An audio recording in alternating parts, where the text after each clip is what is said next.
You know, for years, Wall Street completely laughed off Bitcoin. Now, the biggest asset manager on the planet, BlackRock, has launched one of the most successful new products in history to track it. So what changed? Let's dig in. I mean, just listen to this quote from BlackRock's CEO, Larry Fink. It really says it all. This is a total 180 from a guy who once called Bitcoin an index of money laundering. But this isn't just about one guy changing his mind. Nope. This signals a massive, seismic shift in how the most powerful financial institutions in the world are now looking at this asset. And that really brings us to the core question we're tackling today, doesn't it? Is IBIT a game-changing investment for the average person's portfolio, or is it just a super risky gamble dressed up in a fancy Wall Street suit? Well, let's break it down. Okay, so to really get to the bottom of this, we've got to start with the core investment case. We're going to unpack the exact argument that convinced the giants of finance to finally jump in with both feet. So what even is a spot Bitcoin ETF? Well, it basically solves a huge problem. For a long time, buying Bitcoin was, let's be honest, kind of complicated and a little scary for most people. This new structure lets anyone with a regular brokerage account get exposure to Bitcoin just as easily as buying a share of stock.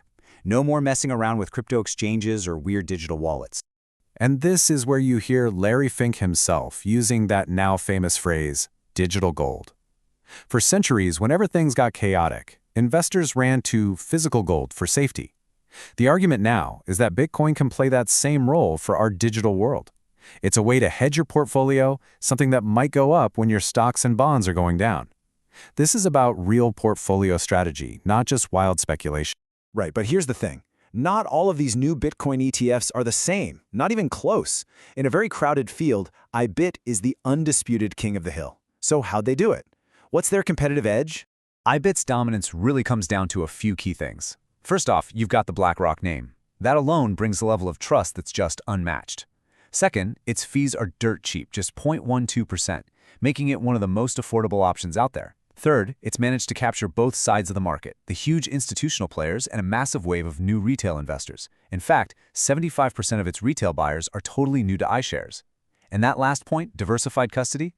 Just think of it like this. Instead of putting all your gold in one vault, you spread it across several super secure, separate vaults.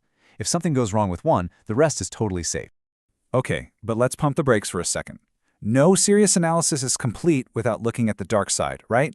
And believe me, there are some huge risks here that you absolutely need to understand before jumping in.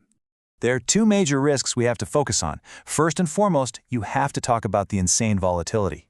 Even Larry Fink himself will tell you the prices can swing like crazy. This is not some sleepy, set it and forget it kind of investment. And second, the rules of the game are still being written.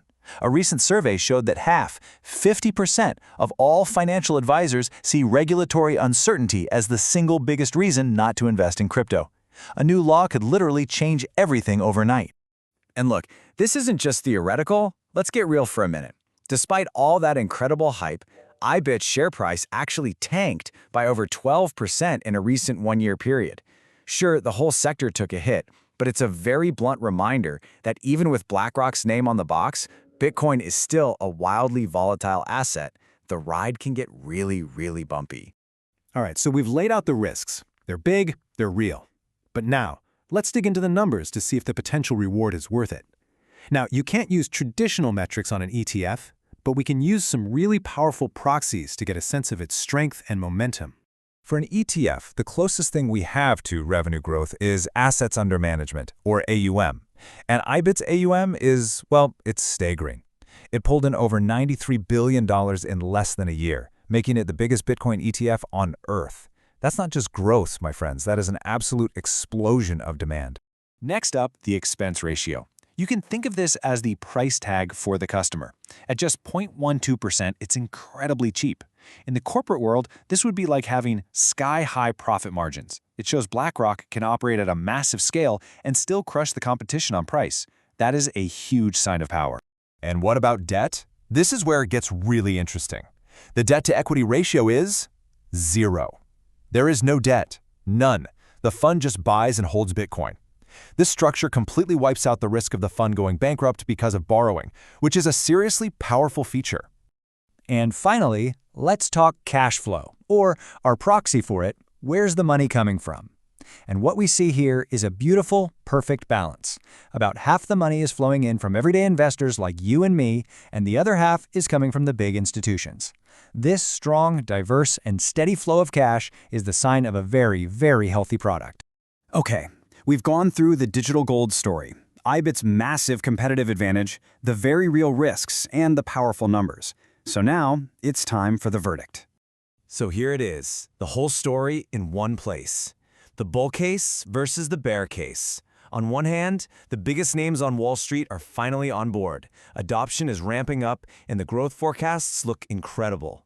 But on the other hand, the volatility is real, regulators are a total wild card, and the recent performance has been painful. So, with all that on the table, what's the final call? After weighing everything, the analysis of the source material points to one clear recommendation: a buy. And of course, a buy rating needs a price target. Based on the institutional research we've analyzed, the 12-month price target for Bitcoin itself is $148,000. That's derived from a projected compound annual growth rate of over 28%.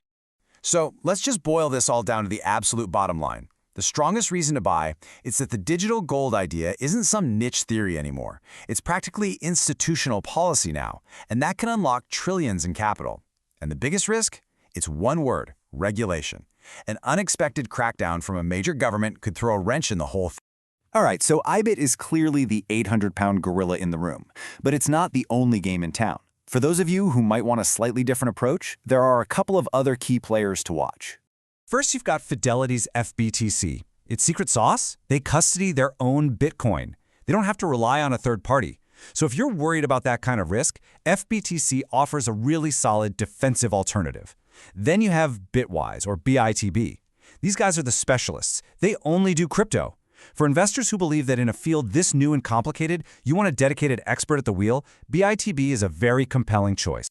Look, what we're seeing here is a huge transformation in finance. Wall Street has finally figured out how to package Bitcoin for everyone. So that gets me wondering, what's next? What other alternative asset class do you think is ready for this kind of revolution? Maybe fine art, carbon credits? Drop your thoughts in the comments below. And make sure you subscribe for our next deep dive.